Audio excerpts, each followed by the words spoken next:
Hey everyone. Today I want to talk about something I've been thinking about lately. So, I'm both a meditator and a psychedelics user, and I'm a deep believer in those things, especially in the kind of medicinal properties of psychedelics and the importance of kind of over the next century. I want to see the US and North American Western culture really embrace and adopt psychedelics as a path towards self improvement, self development, improved mental health. I'm a big believer on that. So, one, I'm a trier of it, I'm a user, I'm an experimenter, I'm a student of it all. Two, I'm a believer after having studied and experienced it. I believe that at the benefits of it, not for everyone, not in a way that's not wise and prudent, but in a prudent and wise, a good approach. I think that there are huge benefits to society. And three, I'm an investor. I'm an investor. I want to increase my wealth. I want to increase my power. I want to increase my capabilities. Sometimes I do that, and sometimes I do exactly the opposite. Sometimes I sabotage myself.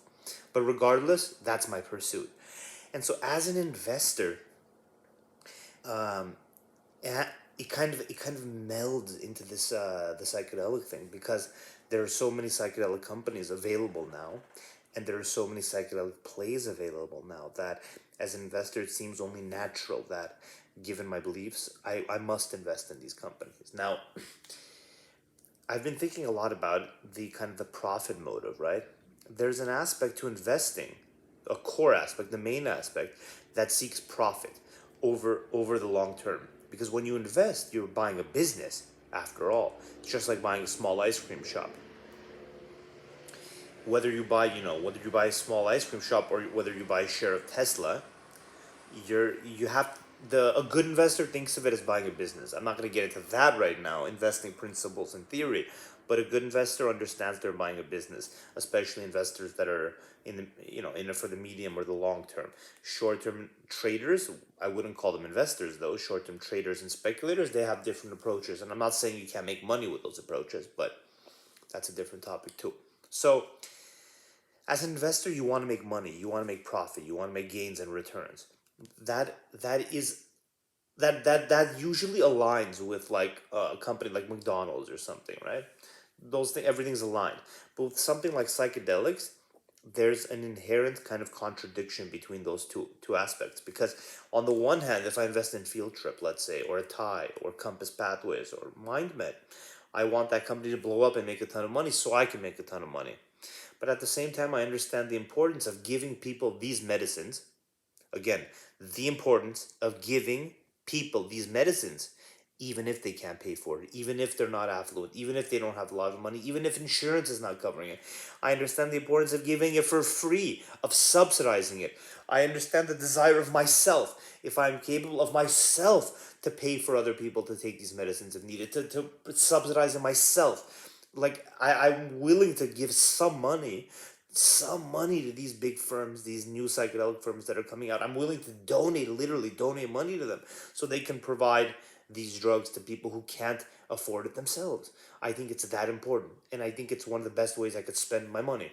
If there's a man or a woman that is deeply depressed in a deeply bad state and this drug is going to deeply help them in the way I know how, I'm happy to toss a little bit of money towards that. I think that's one of the best ways to spend money. That's one of the most value add ways to spend money. That's like investing in a way that's going to compound like crazy because that person's going to be better. He's going to treat everyone, or she's going to treat everyone in their lives better. And it's just going to be a better cycle, a multi generational cycle potentially. So I really buy into it. I believe it. I believe in it. I believe it's a valuable thing. And so by believing that, I see that I don't want I don't want it only to be profit based. I don't want it to be like alcohol or tobacco. I want a much more aware and broad perspective on it. So I do want to think about it from an investing perspective, and when I'm an investor, I do want to think about these things as a business, as a company. But when I take off my investing hat, I see it as a human.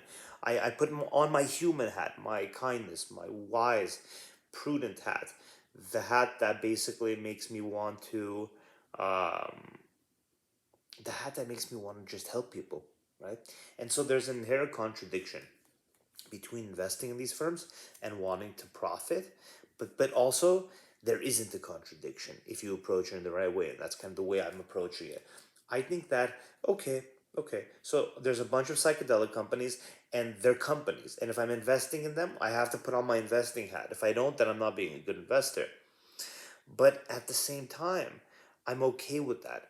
I'm okay with invest. Well, what's wrong with investing in them, right?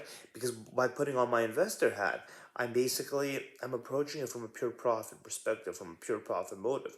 And then if somebody like say Field Trip Health wants to give free medicine out, when I have my investor hat on, I'll say no, no, no, no way. I don't want you to give free medicine out. I want you to charge as much as you can because that's a business. I charge a lot, have great profits, and then that'll flow to shareholders.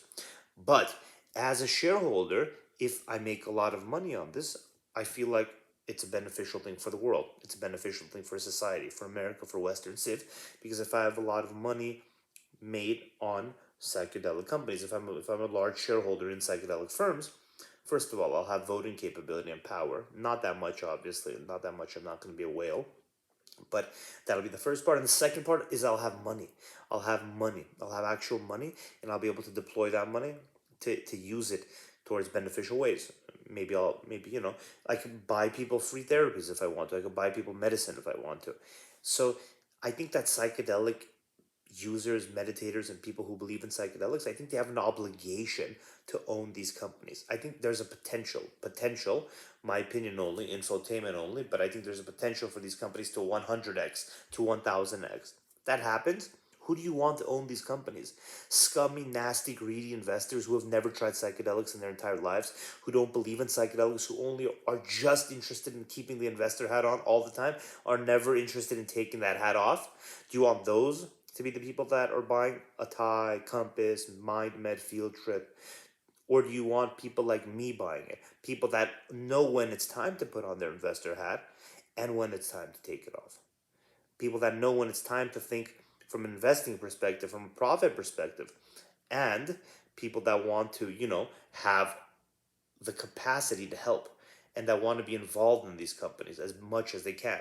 And sometimes the only way you can be involved is by owning their shares. But that's better than nothing because you have some control by owning shares and you have quite a bit of potential for profit. Obviously very risky, incredibly risky, but you have some potential for profit. So it wouldn't be better that a million psychedelics believers and users own these companies, or would you rather have a few Wall Street firms, right? So there is an obligation to own these companies. If you're a believer, you should also be an owner.